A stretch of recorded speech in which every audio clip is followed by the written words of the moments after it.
Right now, Pittsburgh's best sports show is about to begin. Call us or tweet us. We've got things to talk about on the Ireland Contracting Nightly Sports Call. Good evening, everyone, and welcome inside the Fan Cave. This is the Ireland Contracting Nightly Sports Call, and we want you to call us at 412-575-2600. That's the number of the Bordas and Bordas hotline. We have a lot to talk about. Chris Mueller from the PM team joins me over at 93.7 The Fan. And Chris, this was a weird week of football. A lot of low-scoring games. This game on tonight, Monday Night Football, was just awful to watch, or at least try to watch. We saw one of those last night. I mean, what's going on in the NFL? All of a sudden, defenses reign and offenses can't score touchdowns. Well, I think that this is in part a reflection of a couple of things. Some of the best quarterbacks in the league are starting to, not age out, but I mean, Brady's still in his mid-40s. Rodgers is getting up there. There have been a ton of injuries so far. I don't think Tampa-Green Bay ends 14-12 without injuries. Nathaniel Hackett, here's a poorly kept secret. They thought they were going to get Aaron Rodgers in Denver. He and Russell Wilson are a horrible marriage. Nathaniel Hackett can't coach. Wilson suddenly can't throw. Sure. And if you want me to give you the other sort of thing here that I think is catnip for some old school fans, I do think we're seeing a little bit more than maybe normal that offenses are way behind because they aren't playing very much, if at all, in the preseason. So for the crowd that wishes these guys would get out there and get some more reps, I think you're getting validated a little bit. But as the weather starts to turn cold, even though that's usually defense time, I think that more of these offenses are going to get in sync, get in rhythm, and start playing pretty well.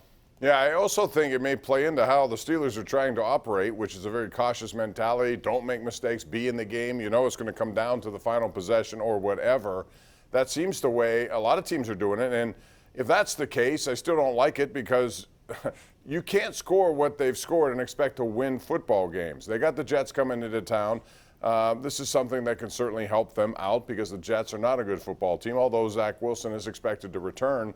But it seems like a lot of teams are playing that way. We saw tonight just field goals after field goals, despite the star talent on both sides of the ball. Yeah, I mean, I think in the Steelers' case, they're playing that way because they don't have a choice. It's more surprising when a Russell Wilson, an Aaron Rodgers, a Tom Brady, guys who are established superstars and future Hall of Famers, aren't able to put up points. But you've got Mitch Trubisky. I mean, this is who he is. I think the Steelers' problem from the perspective you're bringing this up, Bob, is that their defense doesn't have T.J. Watt, and it hasn't been as good as, say, Tampa's defense, or it hasn't been as good as San Francisco's defense or even Denver's. So they're not winning in a sustainable way, even though teams are scoring fewer points so far, and there have been some ugly games, maybe more than usual. They're not winning in like a sustainable way, and their defense isn't good enough right now. I mean, that's the other thing. Aren't we kind of leaving that out? The defense just hasn't held up its end of the bargain, in part because, and I don't want to jump all over them, the offense isn't just not scoring, Bob. They're going 3 and out on 32% of their possessions so far, the second shortest average drive time in minutes and seconds in the league, the second or third shortest number of yards on average that they gain per drive. So when you're not gaining yards, when you're not staying on the field, your defense is really going to get a double whammy put on it. And no defense has been on the field more than Pittsburgh Steelers so far after 3 weeks, although yesterday the Miami defense was on the field quite a bit. I never saw such a disparity of 90 plays versus 39, I think it was.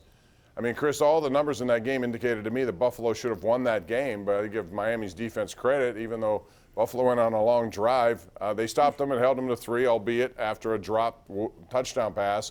But man, oh man, Buffalo had all sorts of opportunities to win that game, and it led to Ken Dorsey losing his mind.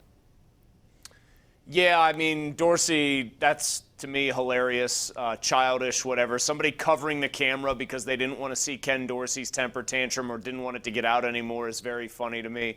Josh Allen's stat line actually reminded me of some of the games that would occasionally wow you but frustrate you from Ben Roethlisberger in the mid-2010s, right, where he would throw the ball 50-plus times and the numbers would be unbelievably gaudy, but then you'd be scratching your head about how the team might have lost the game.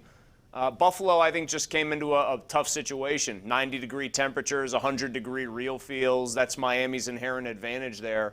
I don't think that if you repeated the exact same sort of number of plays that you would have the same result in that game. But hey, kudos to Miami for everything except sending Tua back out there and claiming it was a back injury. My God, what a ridiculous, irresponsible thing to do. I'd love to know how he passed whatever tests they gave him, given the way he was coming off the field. Yeah, that seems like a cop-out. Back injury, not at all what it looked like, and the NFLPA has every right to challenge it and ask for an investigation, which they've done. We're going to come back and take your phone calls. We also have to tell you about a new Pirate acquisition who was formerly runner-up to Shohei Ohtani for American League Rookie of the Year. He made his debut tonight after being picked up the scrap heap, which is the way the Pirates do a lot of work these days.